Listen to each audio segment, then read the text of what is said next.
December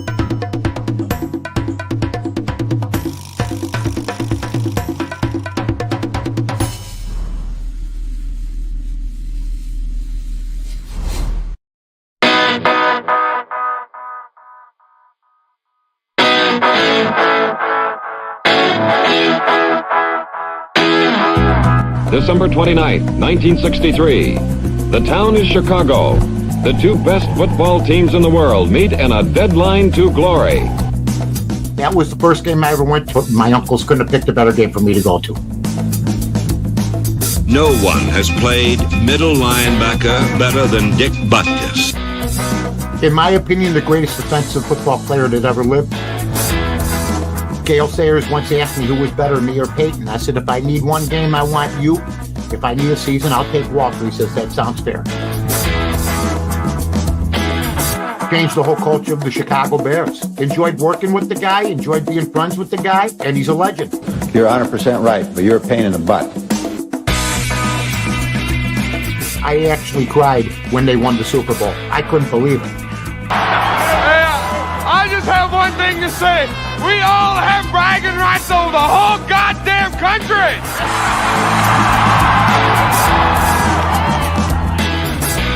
Lovie Smith was a heck of a coach. Now, he's not a Lovie Smith fan, but he made me a Lovie Smith fan. Matt Nagy sabotaged his career. Him and Trubisky had something good going. They made the playoffs twice in 4 years. He took his career, threw it in the dumpster, and now he's getting coffee for Andy Reid. I like the Bears for third place this year, but surprise us. 5 to 6 teams a year that make the playoffs are new teams that didn't make it the year before. Hopefully they'll be one of them.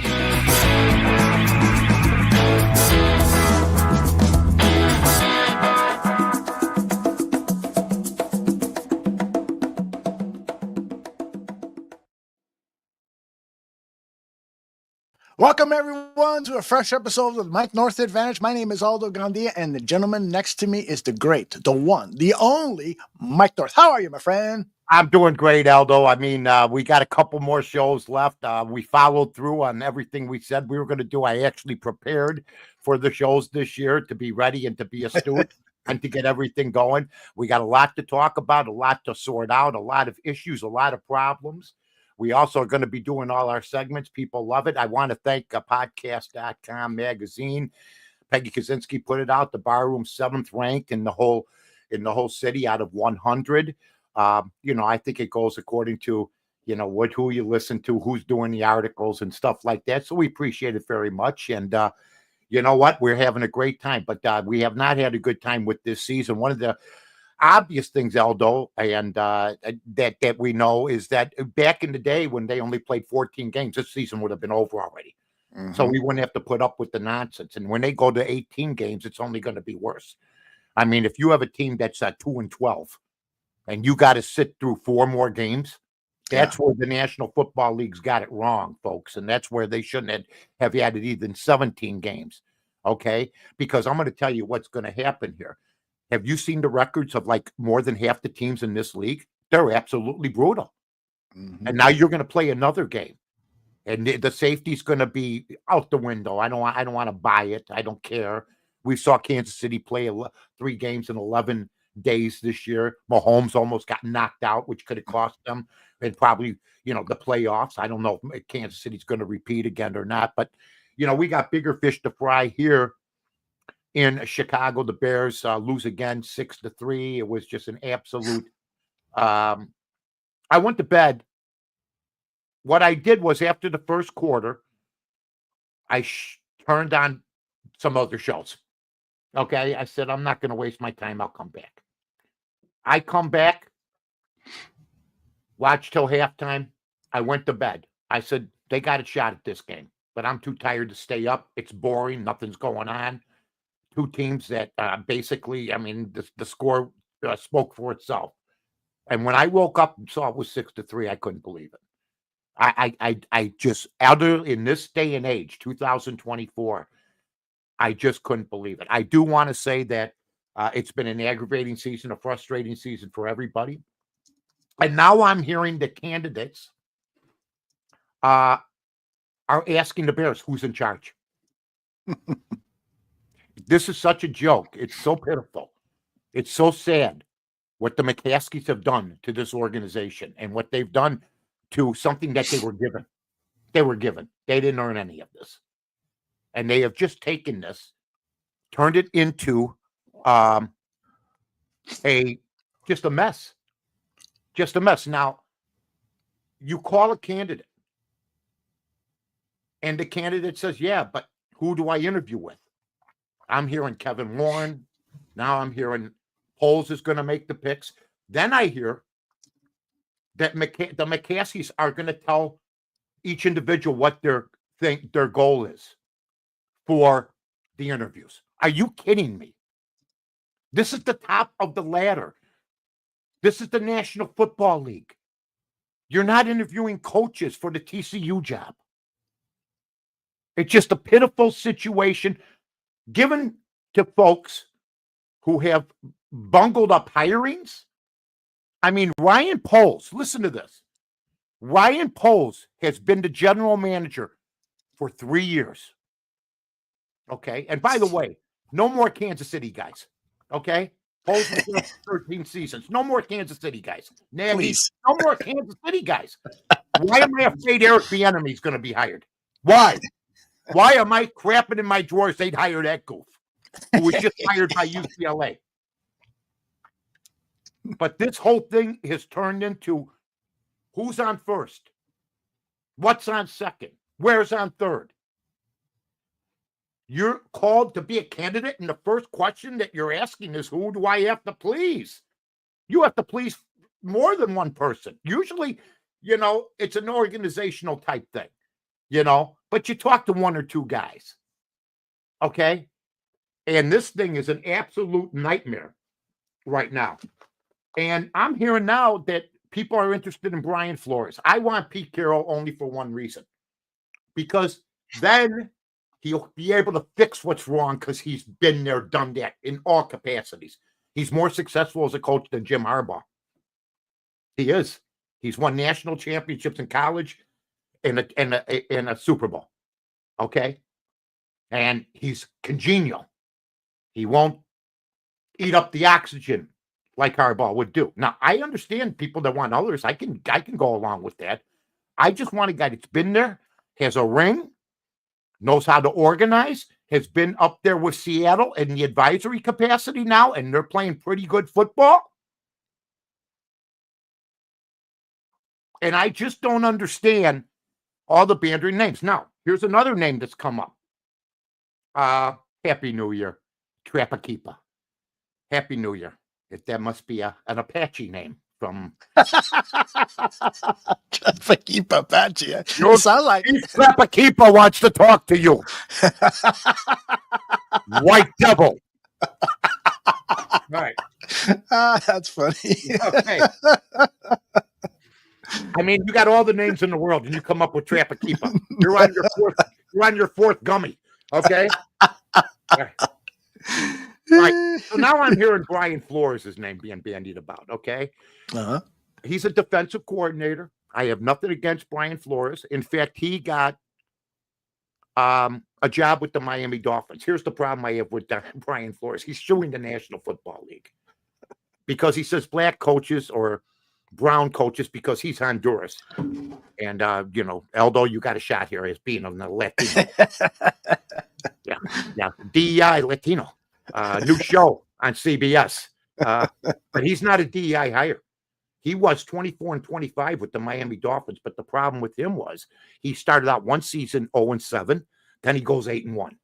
He started out slow. He was there for 3 years. He had issues with Stephen Ross, the Miami Dolphin owner, who I would say is a piece of crap because he wanted Flores to tank games, and he was willing to pay him $100,000 a game. Okay. There's no amount of money that would make me want to ever lose or tank a game. None. And Flores didn't take it. So he's got a notch on my side for this. He wouldn't tank. They ended up getting hot. He won 24-25, but they didn't make the playoffs in any three of his campaigns. So he was fired. Now the guy's suing the league. Okay. And He's got all this other garbage involved. Is this what the Chicago Bears want if you go get him? You got enough problems up there. Now you got legal problems with your head coach. But see, here's the deal. If he's hired, those legal problems may go away from the National Football League because he's suing the league. He's suing the Dolphins, okay? So if anybody would do the National Football League a favor, it would be the Chicago Bears. But I do like Brian Flores. The problem is he's a defensive coach. He's a defensive coach. And he didn't want Tua, what's the guy's name? Tua Tagovailoa? What is his name? Tua from Miami? Nobody says the last word. He took Ryan Fitzpatrick ahead. He played Ryan Fitzpatrick and didn't play the rookie.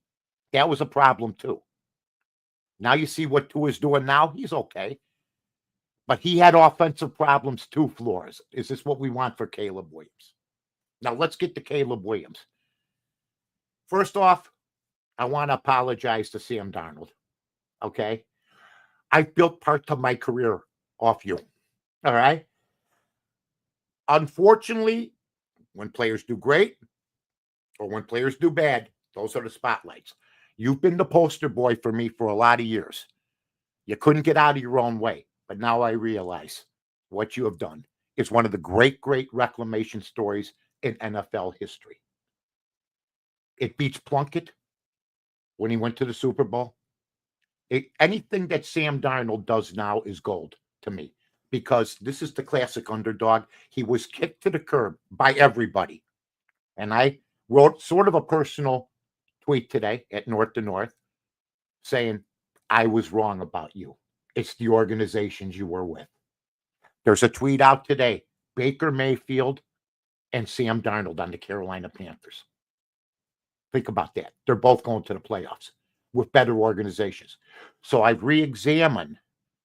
Jamal, he's the first one. All right? Quit it. Don't start. I'm trying to be nice here. Carson Palmer was okay. But Matt Leinart, Sanchez, Pat Hayden, don't get me started. I got it all memorized from years ago, from decades. But I like the fact that Darnold never lost faith in himself, and look what he's done. And when he got signed, they picked up Danny Jones now. And what do you do if you're J.J. McCartney? When's he ever going to play? And I thought they were going to get rid of Darnold and then do the same thing with Jones. But they're not getting rid of Darnold now. I mean, they're going to win 13, 14 games. But here's the thing. The Bears are the Jets. The Bears are the Panthers. That's the problem. If you can get away from here, look what happened to Justin Fields. He left Chicago, goes to Pittsburgh, still below average passer, but he won 4 out of 6 games. See, what that bothers me is these number 1 picks that are picked by the actual team never pan out there, but then later on, whether you're Jim Plunkett, Steve Young, all right, or any of these other quarterbacks that started out on one team and you go somewhere else, a better organization, then you become a Baker Mayfield. Then you become a Sam Darnold. Now look at the 2 organizations. Tampa Bay has a very underrated organization. I think this Thunder was stolen because Brady went over there and won the Super Bowl, but they had a team in place there. And I'm seeing the same thing with Minnesota. So why do I think if Caleb Williams struggles for 2 more years, okay, and he goes to another team, that he lights it up?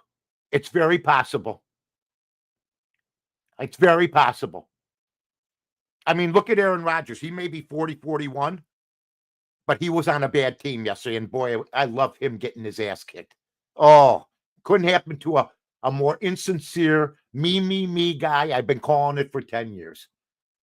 So I think we got some problems. I got Kingsbury, Carroll, Flores as my main guys. But It wouldn't surprise me if they make an off the wall type of situation. If they name a coach, maybe are they going to name somebody they don't even know? And should Ryan Poles be picking the coach? Absolutely not. Absolutely not. Ryan Poles right now is the worst general manager in Bear history. And there's been some bad ones, but there's been some very good ones too. He's a fish out of water. I saw on Twitter today his announcement why he was going to keep Eberflus. He looks like a child up there. And that him and Warren wanted no part of Jim Harbaugh. And look at Jim Harbaugh. So we'll see what happens. I'm at the point now, Aldo, let them make their pick. I don't have faith in them getting it right. That's my opinion. Duke says that Albert Breer is reporting the owners want Poles to find the head coach and not the vice president. Well, contractually, Poles. Well, no, he's the president, Warren, really, and McCaskey's the chairman. So am I being led to believe Poles is going to pick the coach and Warren and McCaskey are going to stand outside? Well, I think that they're going to have a heavy say on the coaching search, but by contract, right? Every general manager in the NFL has it in his contract that he hires the head coach. So, now Warren could say, "I disagree." He could fire him. He could fire Poles. He could fire him. And I totally believe in my gut feeling that Poles will be fired. I do too. Someday after the Packers game. You know what? It's his demeanor. It's his youthfulness. I could see why Warren wouldn't like him. I could see the team that he's put together. The offensive and defensive lines are non-existent. I see the running back situation, and I'm glad Barkley didn't sign with the Bears. He would have never had the year he had. I'm so happy for players that don't sign with the Bears. I am. Look at Swift. He signed with the Bears. They paid him a ton of money. And, you see this Barkley guy, and he was pillaged and everything else. The problem I have is I don't have faith in Poles.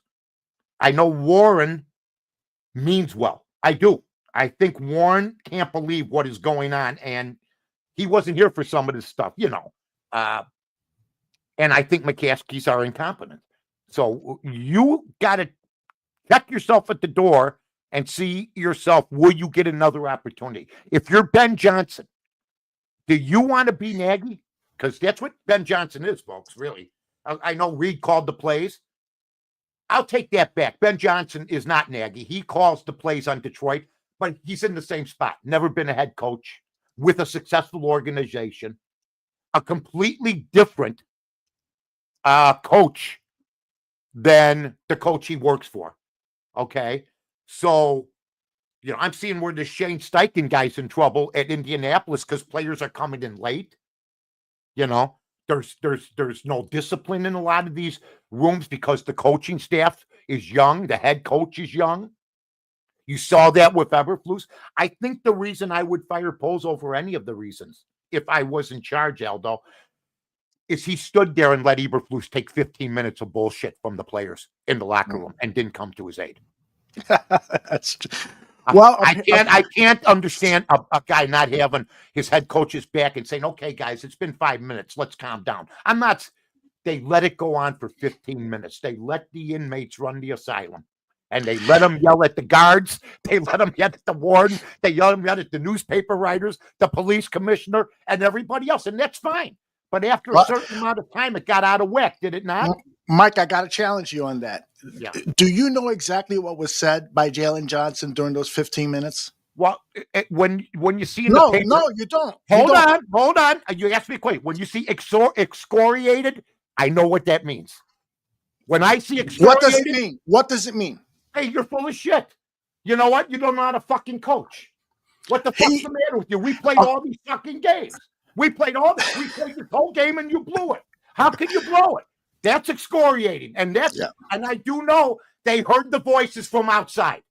So we can say, oh, that's okay, coach.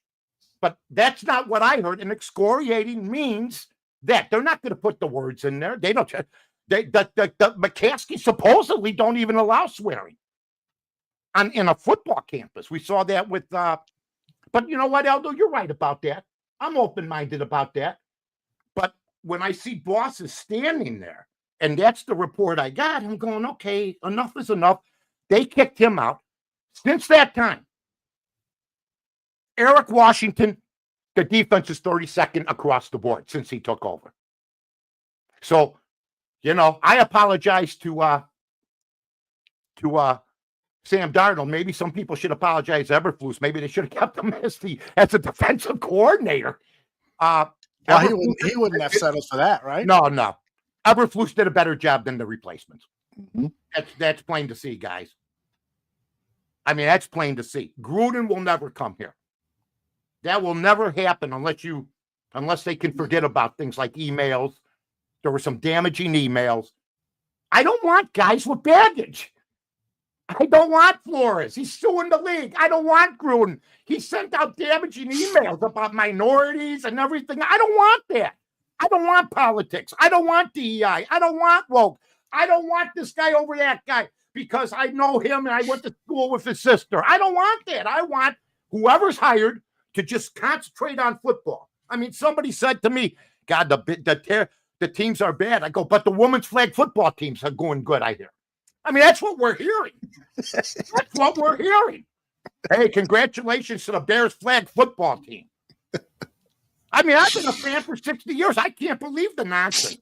And I know there's people biting their lips that are covering this team, but what are you going to do? Now, Flores was 24 and 25, Aldo, and so it's 490. It's not like he hasn't, and he's got some experience. So he might have a little bit of a lead here.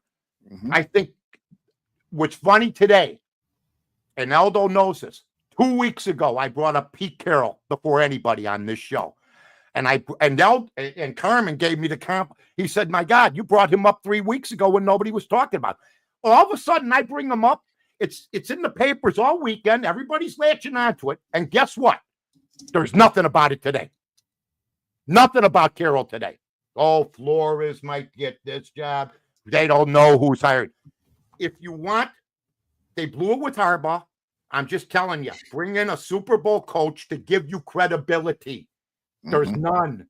And to bring you free agents. If you have Pete Carroll there for only 3 years, and then you bring his eventual successor in, which they did in Seattle, and then you got everything organized. Ben Johnson would be a first-time head coach, and I'm sure he calls great plays.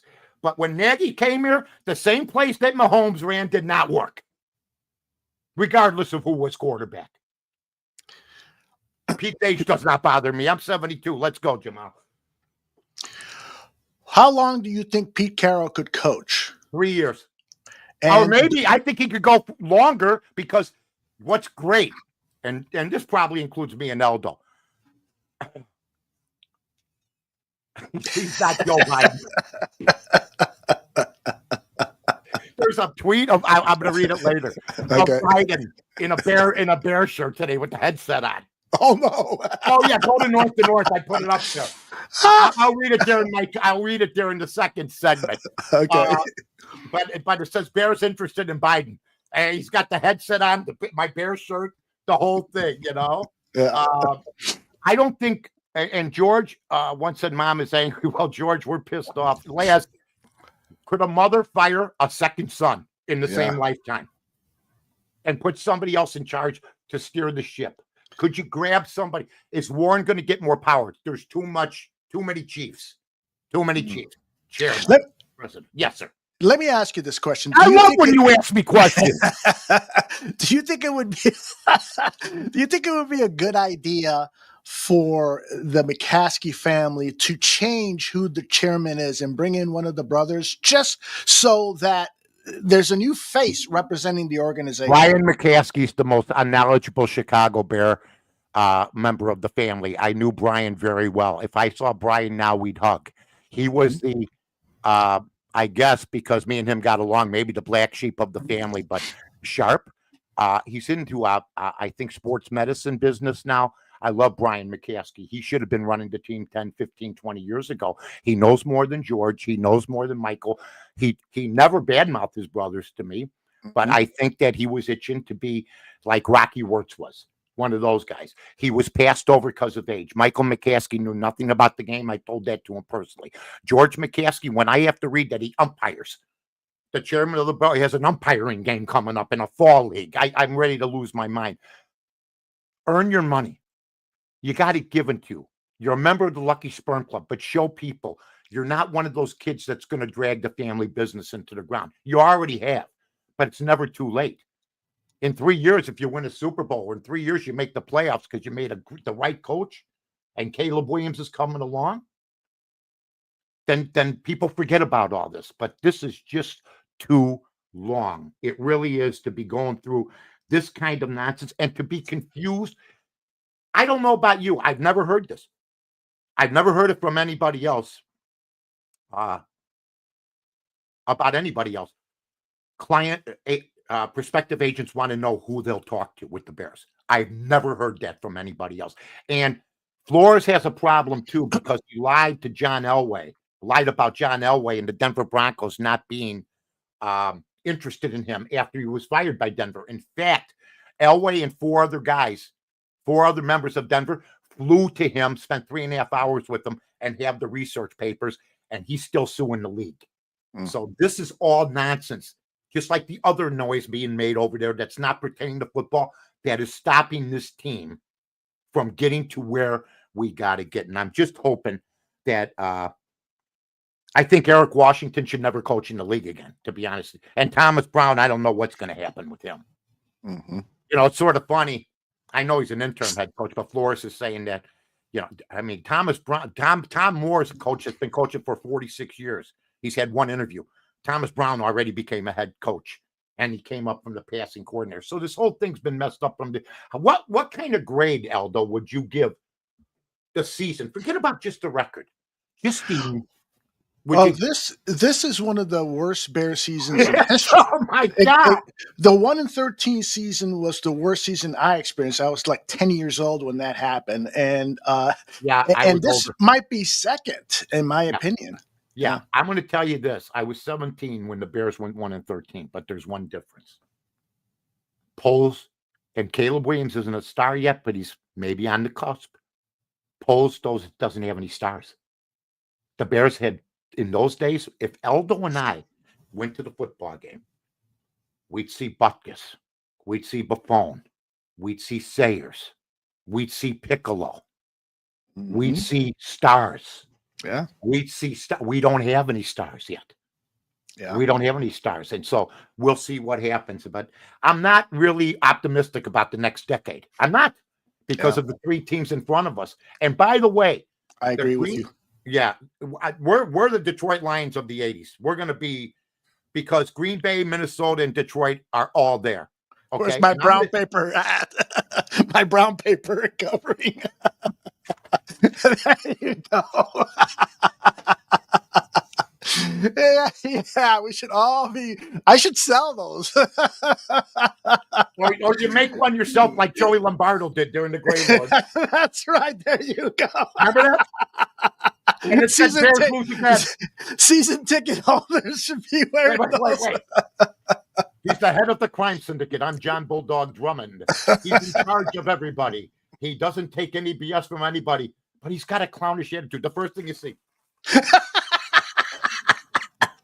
Love it. Love it. All right, so any questions? Anybody got something up there? Yeah, Jamal has a wish. Jamal says, Mike, we need you at the Bears conference next week. Ask George McCaskey some tough questions. What would be the first question you would ask George when he gets up in front of the media and tries to make some BS excuses about what happened this season? I've been thrown out of arenas. There's no doubt. I've been thrown out. I've been attacked in clubhouses. I've been threatened by a bar, but that was a friend. No, I've been thrown out of conferences. If I showed up at a Bears conference, Scott Hagel would have a heart attack, first of all. And I would never get a question off, probably. But if I did, and I wouldn't tell them what I'm going to ask first. I know some of the reporters over there, they tell them we're going to ask some tough questions, or I'm going to ask you about this. I never once went up to anybody. I asked Pat Riley straight out, you can't beat Jordan. So don't worry. If I went to see, the first thing I'd ask George McCaskey is, would you consider having a town hall with the fans and letting the fans talk to you? And have you considered stepping down as chairman? Because it's been ugly, terrible with you at the head. And then I'd get grabbed and I'd be thrown out. That would be the worst scene. Those are two excellent questions. Yeah. I mean, you got to have they don't talk to the fans. I always do, buddy. That's why I'll be celebrating 33 years on terrestrial radio and with podcasting and a wonderful career.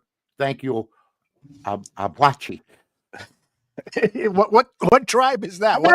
That's the Blackfoot. We get somebody named Sid.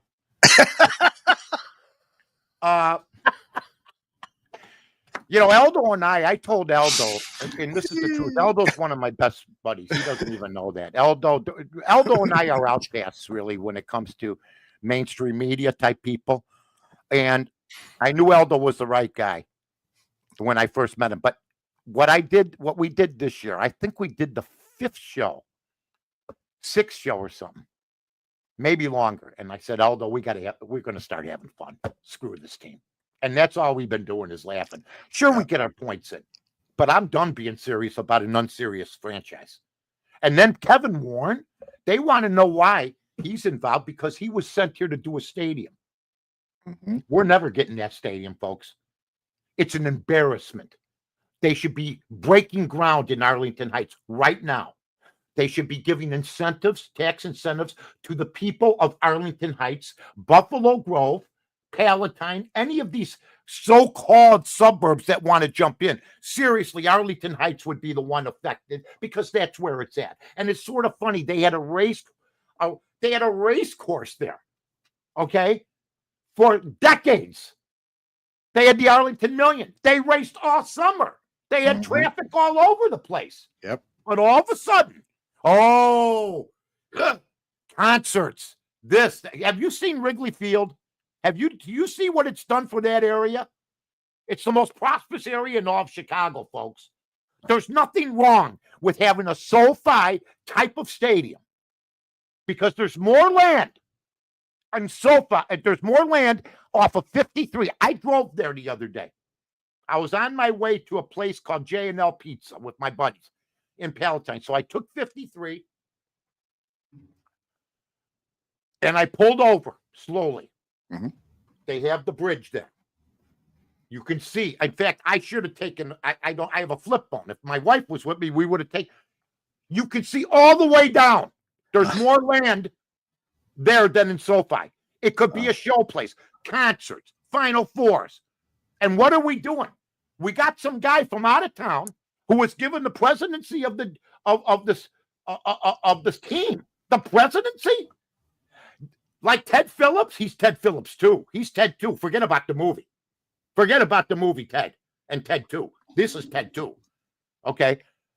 And this guy finally, and I remember Aldo saying it, and Aldo said, well, no, you buy land, you appoint a stadium person right away to look at things, to look at the taxes. He didn't know any of this stuff. And then they fought for a year and they're fighting for 2 years. Then they're paying the taxes on it. Uh-huh. There's nothing good about this team right now. They can't do business off the field. They can't do business on the field. There's questions about the front office. The team's untalented. I mean, they're looking around going, now I'm hearing they're looking around going, who can we get now? Let's get rid of Thayer and Joniak. I'm hearing that now. I never even listened to him. Oh, wow. Yeah. Because of some contract situation. I don't think it's going to, I hope it doesn't happen. I hope it gets resolved. But they've been there a long time. Mm-hmm. I wouldn't have a heart attack over it. I've listened to them, I think, one time I was out. Usually I'm home for Bear games. They're pretty good. I mean, Jeff wasn't worth a damn the first couple of years. He wasn't. I totally agree. He was horrible. Yeah, he was. And you know what was hard? I had to tell him that on the air. And I'm a friend of Jeff's, and I'm sure it hurt. But I had to tell him the truth. But you know what? It made him work better, and he's very good now. He is. Him and Thayer are very good. Yeah. But the first 2 years, they replaced Joe McConnell, I think. No, it was the guy. Wasn't it the guy that went to Green Bay? Wayne Larrivee. Wayne Larrivee, yeah. Wasn't it? They had guys like Wayne Larrivee, Joe McConnell. I mean, boom. Yeah, real good. And then guys. I remember Jeff came on, and the first couple of years he was lost. He was. They had Hub in the booth. He was horrible. Yeah. And I told him that. And then I was in the car last year. I don't know what I had to do. I was late coming back. And I listened and I said, man, that's what experience gets you. So they're a lot better now. We'll see what happens with that. Any other questions, folks? Mike, I got a question for you. I love it. You have If questions. they were to reach out to you and say, listen, the ratings are terrible, the team's a mess and so forth. We want you to be one of the play-by-play analysts on the radio broadcast. Would you accept the job? But they told you, we need you to calm down with criticism of the family. It's like a mob thing. Well, no, I agree. I agree with that. No, I would just criticize the play. Yeah, that's what I would do. Listen. I know I could do the job. I've watched 10,000 games in my life. 10 million. I know I could do what these guys do. We'll get to the next segment soon. I listen to guys that don't know what they're doing. I listen to guys that kiss the rings. I wouldn't criticize them, but I wouldn't kiss their rear ends either. You would not hear me say, I'll tell you what, Paul should be back. He's done a good job. 14-30. I would never do that. I wouldn't embarrass myself, Troy Aikman. I wouldn't embarrass myself, Jonathan Vilma. Errol Johnston. I mean, these guys, I saw a guy get pulled down the other day. It was pass interference. They didn't call it, and the announcer doesn't say anything. I mean, they leave so many things. Watch the game. Watch the game. Quit worrying about your next read. Mm-hmm. That's what you got to do. Hey, one last question, and it comes from our friend Obi Wachi, and he says, Mike, do you do any public events? He would love to come and hear you speak live. I'm thinking of having a betting seminar at a bar or something like that. I mean, with like 20, betting seminar. And I'm also thinking of having a betting seminar for children because their futures depend on it. The credit card debt. No, I'm not kidding you. Really? That's awesome. I'm starting the first betting school for kids 10 years and up. I'm not lying to you. First of all, where did you go to school? Well, I got a good education. I went to Notre Dame and I did very, very well. And how are you doing now? Well, I had to file for bankruptcy because I'm a lousy gambler. And you got credit card debt up the ass because people now can bet with credit cards. They're getting their asses kicked. Now, I went 2-2 this week. Okay. I'll talk about styrofoam. Okay. And by the way, old Watchy, keep the headdress off when you come in the bar. I don't want your problem.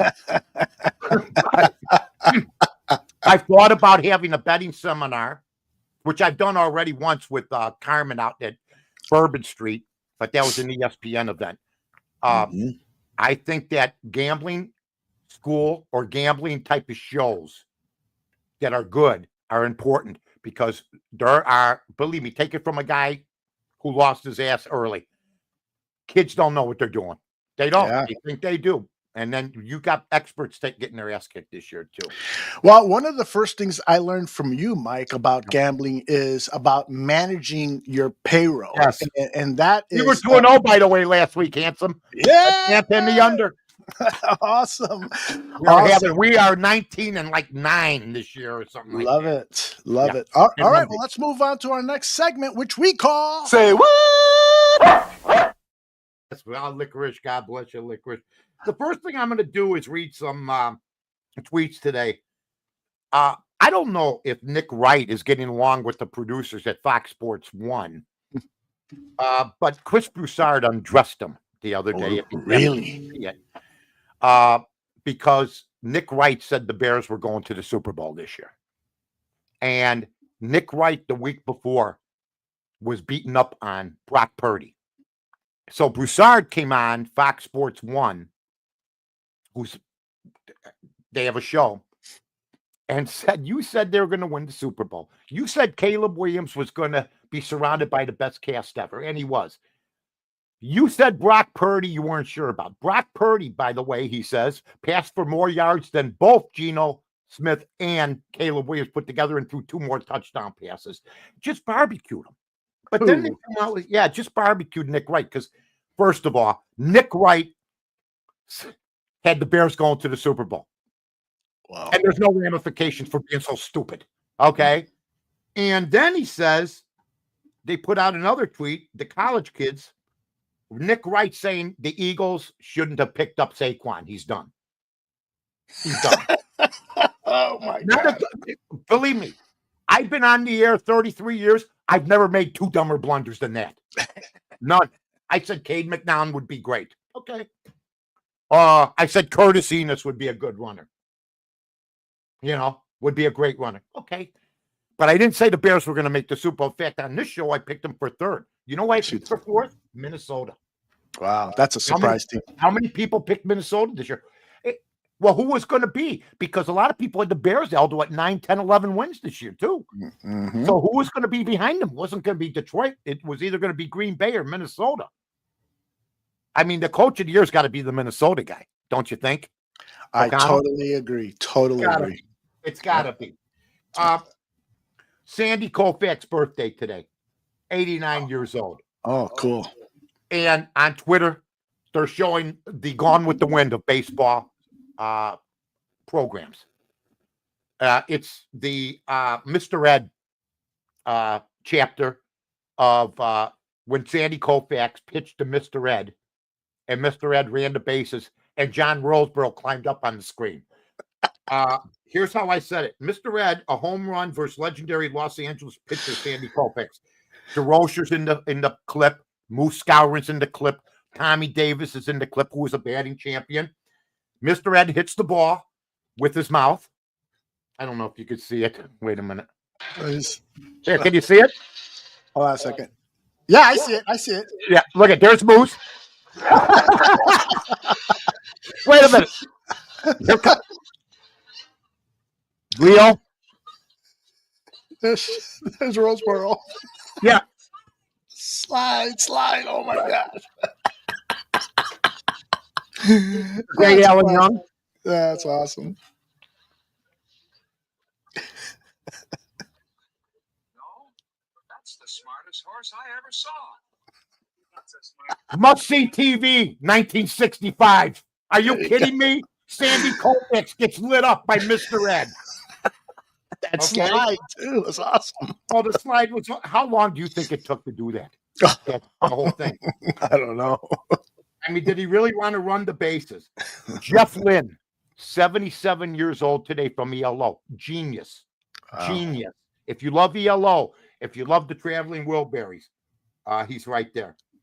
This is Ryan Poles. I like this new thing we're doing here, Aldo. Yeah, this is pretty cool. This is Ryan Poles when asked about Jim Harbaugh earlier in the year. Okay.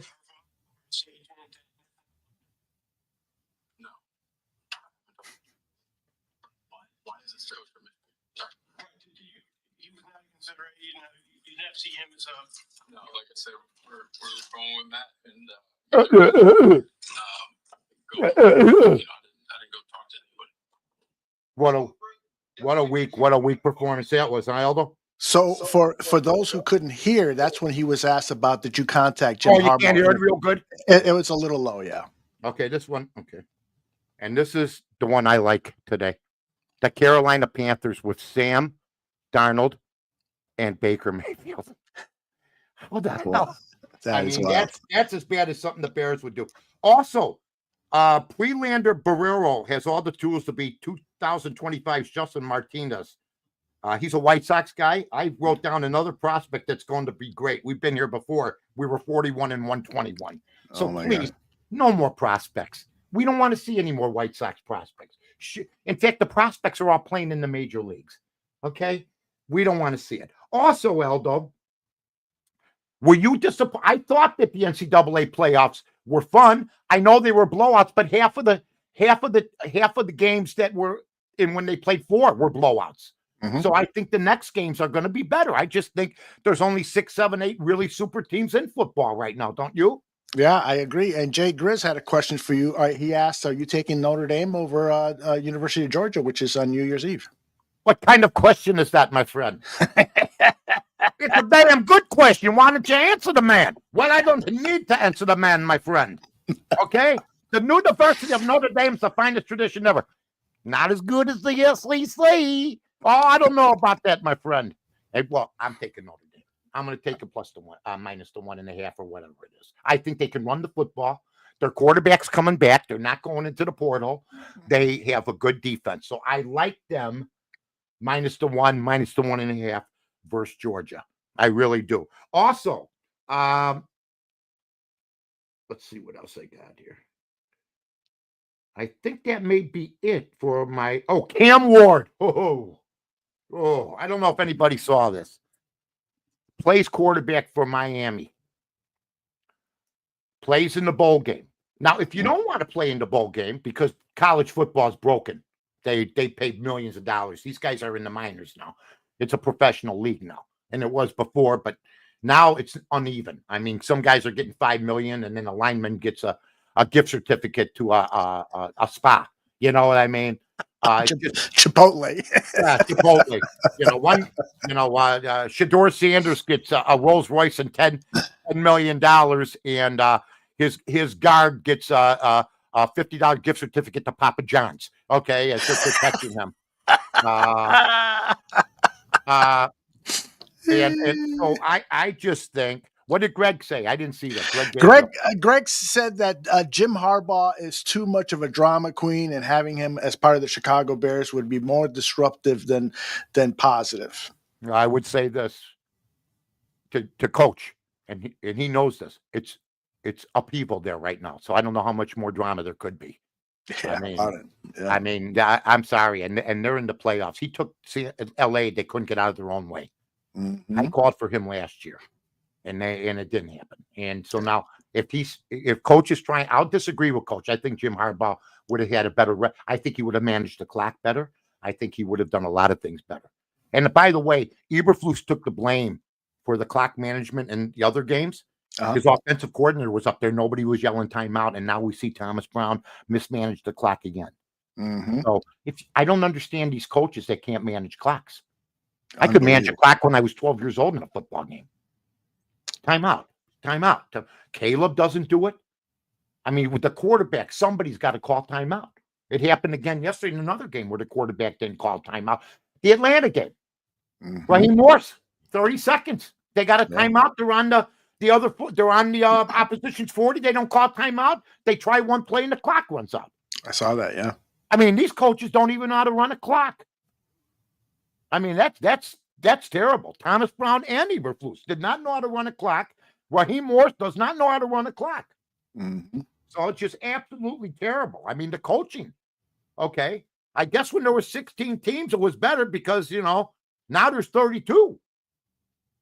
So now you're getting guys that are coaching. I can't believe. And let this be a lesson. Raheem Morse has experience. He coached before. Head coach before, yeah. And he can't run a clock with a timeout. I mean, it's unbelievable. It's unbelievable. So that's it for my segment here, my friend. Any other questions? And a great job. Again? I think we're ready to move on. Anything goes. This is Rahl Jewelers. Yeah. Sponsors us. Rahl Jewelers, I have to say before anything goes. Brad Gams, Ryan Gams, I love you. Aldo and I both love you. You've had our back. You've taken good care of us. So of our other sponsors, Pennyville Station and Cumberland Chapels. Tonight, we will do Somebody Big Just Died. We have 2 episodes, ladies and gentlemen, of Greg Gumbel, who started out here in Chicago. In fact, one of Aldo's tweets should be in there. I vaguely remembered Al Metzger. Me too. Remembered. I go, when was Al Metzger here for 10 minutes? But Aldo put out a great tweet. And Jimmy Carter, 19 or 20, 21 months in hospice. Aldo and I, this is the honest to God truth. We did a taped episode about 2 years ago almost. That Jimmy Carter was in hospice. Aldo and I talk on the phone. What do you think, Mike? I said, Aldo, this guy's on his Rubber Lake Street. My uncle was in hospice for 3 days. Boom. Other people's kids in 3 days. At the time, I weighed 207 pounds. I weigh 175 now. At the time, Aldo, his whole beard was black. That's okay? right. It was black. That's right. And all kidding aside, it was absolutely black. My hair was darker. Okay. I was 20, 30 pounds heavier. So now we had planned on showing a little snippet tonight of that episode, Yeah. but we can't find it for some Yeah. reason. It just got lost, but that's okay. How do you spend 20 months in hospice? Okay. Like this. Yeah. And now, listen, he's going to be in the rotunda for 8 days. Are you serious? That's longer than Clinton, Reagan, Kennedy put together. What the hell's going on? What's he fucked as a president? I'm sorry. I was waiting for I love Jimmy Carter. First, let me just state this. Okay, let me get to the bad stuff first. Because in 1976, I had a date with my wife. And I had to wait in line for gas to get out to Laramie and Schubert, where she lived at the time. Yep. I'm on Ridge and Devon. I've never been to that gas station. There's a Shell there. Okay. That was the only place that had it at the time. There was a lot of gas stations without. I was 30th in line. We're on Ridge. Everybody's standing outside as the lines are moving. That was Jimmy Carter. Hostage crisis. 400 hostages, 300 hostages for like, I don't know how long. A year. Then they tried to get him. The helicopter crashed. That was Jimmy Carter. Okay. Then he gets Begin and Sadat to finally agree. This was going to be a get-together between the Arab state and the Jewish state. They are like this. 2 weeks later, boom, Sadat's gone. So nothing worked out for the guy until you saw him afterwards. I love the guy. I saw the guy building houses for people. Who builds houses for people? The guy's a president. He builds houses for people. And I always wanted to meet him. And then they show him on a commercial airplane. He flew commercial, folks. Wow. He flies commercial. And every plane trip that was going to Atlanta, he'd shake every hand of the people on the plane, the passengers, the president of the United States, who flew commercial, who built houses, who lived a great life, who was married for 77 years. 77. So if he wants to stay there 8 more days, I mean, the guy don't want to go. I think they had explicit direction. I'm not going anywhere. And I want a longer rotunda deal viewing than anybody. Roosevelt didn't have that. Truman didn't have that. Unbelievable. But he had a tough job at the time. But he made some mistakes. But man, what a wonderful human being. What a great guy. And then Rosalind goes into hospice, and I don't know if the chief showed up and put the pillow over her head like in Cuckoo's Nest. 3 days. She lasts 3 days in hospice. He lasts 20 months. And he's like this. What the hell? All right. What a guy. Oh, A my good goodness. example. Yes. And probably our most honest politician. Yeah, that's one of the things that you got to give him credit for. No. He told it like it is. Yeah.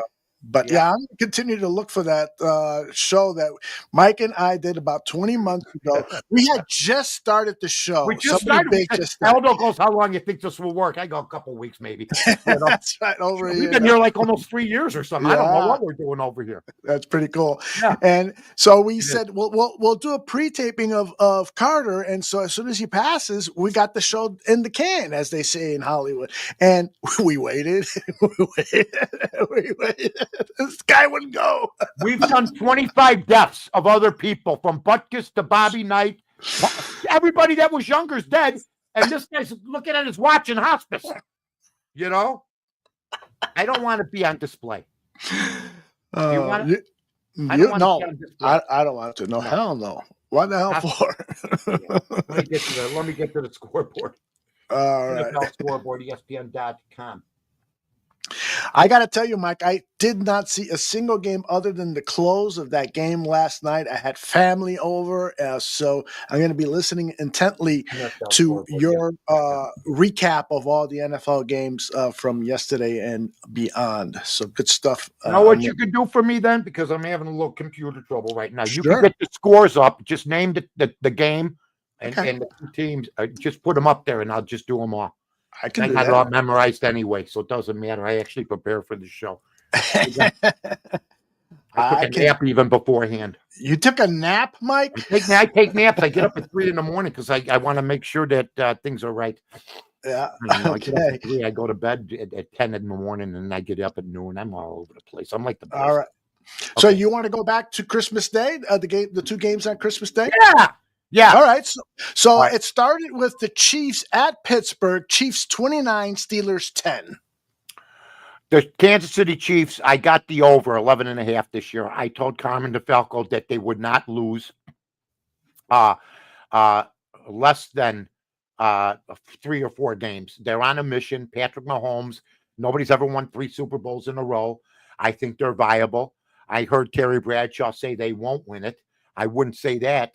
I think as long as you got Patrick Mahomes, the 3 games in 11 days he projected would be bad. I think the injury situation in the NFL, the product situation is absolutely atrocious. Roger Goodell is a piece of, you know what? They don't care about the players. They don't care about the players. They're going to go to 18 games. Mahomes almost got hurt, and that could have cost their season. 3 games in 11 days is unsatisfactory. And you know what? They're going to have to do some changes. Instead, I hear they're going to add another team. Denver. What was the other team they played? The Steelers. Oh, I'm sorry. The Steelers, Russell Wilson. Look, you play Philadelphia, okay? Then you play the Chiefs. I mean, this was the tough part of their schedule. And I give them all the credit in the world. Good for them. The next game, the Ravens, 31, Houston 2. You know what? It's almost better off that way. I took Houston that day, and I just couldn't believe my eyes. And it just was terrible. And Lamar Jackson is a regular season hero, no doubt about it. He's going to be under the gun to see what happens in the playoffs. Now, Netflix, I don't know why they did that. They had 26 million, though, and they're bragging about it. When on Thanksgiving Day, the Chicago Bears and Detroit on free TV at 37 million. It's my opinion. And Aldo, maybe you could help me this. You're the TV guy. I did some TV, but you've been more experienced in it. I say the Chiefs would have drawn on free TV 40 million. Absolutely. I think that the NFL's greed, it's like, you're carrying $5,000 in your pocket and you want another 100. I mean, come on. I mean, my Uncle Leo, I said to him, Uncle Leo, can you get Netflix? He goes, what time's that? Is that a game show? He didn't even know what I was talking about. He's 90 years old. My uncle's 90 years old, and he can't watch the games. I don't give a damn. Oh, it's a young man's game. You want to promote Amazon. You want to promote YouTube. That's fine. Don't run commercials on top of it. Mm-hmm. They're running commercials after you pay for the service. You're paying twice, right? It's ridiculous. And Roger Goodell should be called on the carpet by Congress for that. How are you charging 2 charges? Period. All right, what's the next one? The next one is the Baltimore Ravens 31. Houston. I did Houston and Baltimore. You just did that one, and so we'll go to the Bears game 6-3. Let's move on. We already talked about it. You want nothing to do with that, right? My God. And they covered. The Chargers 40-7. I knew Gerard Mayo was going to suck as a coach, but they didn't play the BS, the Rooney rule. They just gave it to him. He's a good soldier, good football player, and he really is a sacrificial lamb until they get things straightened out. Derek May took a step back. The Chargers are a solid football team, and Jim Harbaugh should have. He went to the right place. Justin Herbert's a great quarterback. Only next to this guy we're going to talk about next, Joe Burrow put on a display the other night. He put on a display the other night, and so did Bo Nix. Bo Nix is the son of a coach. I didn't know that. He would have been higher in my ranking to want to grab a guy because sons of coaches always do pretty God blessed good. But the Bengals, 30, Denver, 24. My buddy Carmen DeFalco should have won that game 3 times with Denver. And they hit a miracle pass with 8 seconds left. And I was in Twitter hell. And if you've ever been in Twitter hell, what the Bengals could have done, there was a long run, and there was 25, 30, 40 seconds left. And the Bengal running back slides at the 1. They see this on TV, and they think they're doing their – no, you're stupid. You went to college. Scored a touchdown. This is you slide in a game like this. So then I go, you got to go for the touchdown. Well, Twitter, let the clock come down, Mike, and then kick the field goal. You're wrong, Mike. I go, I might be wrong about this, maybe. Okay. But they get the touchdown. I go, ha, ha, ha, ha, ha. How you like that? 4th down in like 15. Bo Nix throws a touchdown. Carmen's getting 3.5 with Denver. They tie it. So now Twitter hell begins. Hey, Mike, see, first of all, it was a miracle. Okay? Yeah, it was. It was a miracle. He was double teamed. The pass was great. Hey, Mike, that's why you big mouth. You're going to at least have the guts to admit you were wrong. Okay. I don't say anything. I still go. You go for the touchdown because if they would have had some time left, maybe he throws that pass. I don't know, but it looked bad for me, right? Mm-hmm. That's right. I'm going, dear God, help me. Dear God, the Twitter people are after me. They're all after me. Please don't make me look like a fool. Cincinnati comes down and misses the field goal. I go, see? That's why you go for the touchdown. They missed the field goal. And don't people remember what happened in the Bear game with the Packers? It was blocked. So they did the right thing, but they gave up a miracle touchdown. But you always go for the points, and the guy hurts himself sliding before that. Yeah. And Cincinnati's coach is going, what are you doing? Mm-hmm. We need a touchdown, you dummy. And they finally got it. So it worked out okay, and then Carmen doesn't cover.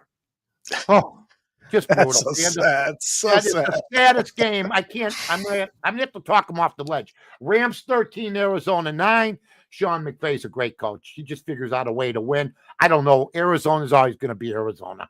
I just can't figure them out. Okay. I like Eldo with the scroll. New York Giants 45, Indianapolis 33 amid reports that the players come in late in Indianapolis. Steichen's more of an offensive coordinator. That's what you got to worry about with Ben Johnson. Don't forget, Ben Johnson ain't a jerk. The head coach is. The head coach is the guy that has the hammer. So I don't know what kind of coach Ben Johnson is. I would not object to him, but the template is from the head coach. Ben Johnson's done a great job, and he made a fool of the Bears with that fake play, where they faked like they're going to fall down. I mean, that's what you do in grade school, for God's sake. Buffalo 40, the Jets 14. Josh Allen, tremendous. Aaron Rodgers, look at Green Bay in the playoffs and look at you. You always thought it was the organization. It was you. And you have one Super Bowl in your whole life, and you've been given the publicity of a guy that won 10 Super Bowls. I don't want to see you much longer. And, you might just get killed next year. Yesterday was not a good day for you to want to be coming back maybe on your plight. But we'll see. I don't know who they could get that would be better than you, sir. That's what I will say. All right? But shut your mouth for now on. Quit going on. What's that show? The one he does with the Pat McAfee show. Yeah, get off that thing. You look like an idiot. You look like an idiot. It was good when you were at Green Bay and you were trying to tell everybody you were the Green Bay Packers. Jacksonville 20, Tennessee 13. Let's move on. Vegas 25, New Orleans 10. Yeah, Shaq Khan owns Jacksonville. You know why he owns it? He went to school with the Gaskies in Illinois. How about that? How about that? That's how he got in. Look it up. God, I've over-prepared today. Las Vegas, 25, New Orleans, 10. 48-10, Baker Mayfield. I love you. I'm going to tell you right now. I want them to win the Super Bowl. That would be awesome. That would be great. Philadelphia, 41, Dallas, 7. Saquon Barkley, the New York Giants trade in the division. He comes back and haunts you. Not good. Dallas, I still like McCarthy to come back next year. I don't know. I don't want Jason Garrett guys and stuff like that. McCarthy, he won a Super Bowl with Rodgers, but that's it for both of them. I say maybe one more year. They've had a lot of injuries, and their quarterback was out. Miami, 20, Cleveland, 3. Let's move on. Green Bay, Minnesota, 27, Green Bay, 25. Great football game. And then last but not least, Washington 30 with probably the rookie of the year, Jaden Daniels. to Atlanta 24. I remember asking people about Caleb Williams. Well, he won the Heisman Trophy. I go, yeah, but Jaden Daniels won the Heisman Trophy last year. If he was better than Jaden Daniels, why didn't he win it again? He just won it once. He lost a lot of players. Okay. I've been shouted down by more Bear fans, but I've shouted back at him for so many years. I'm so fortunate. Then we got tonight now, right? Tonight. You know, all I have to do is hear one stanza of a song, one little brief stanza. And there's no doubt Johnny Mathis is still alive in Aldo's world. Tonight. That's right. Oh, my dad used to come home half in the bag and play the album The West Side Story with Johnny Mathis singing it. And I'd be in the room. I'd be like this. Like,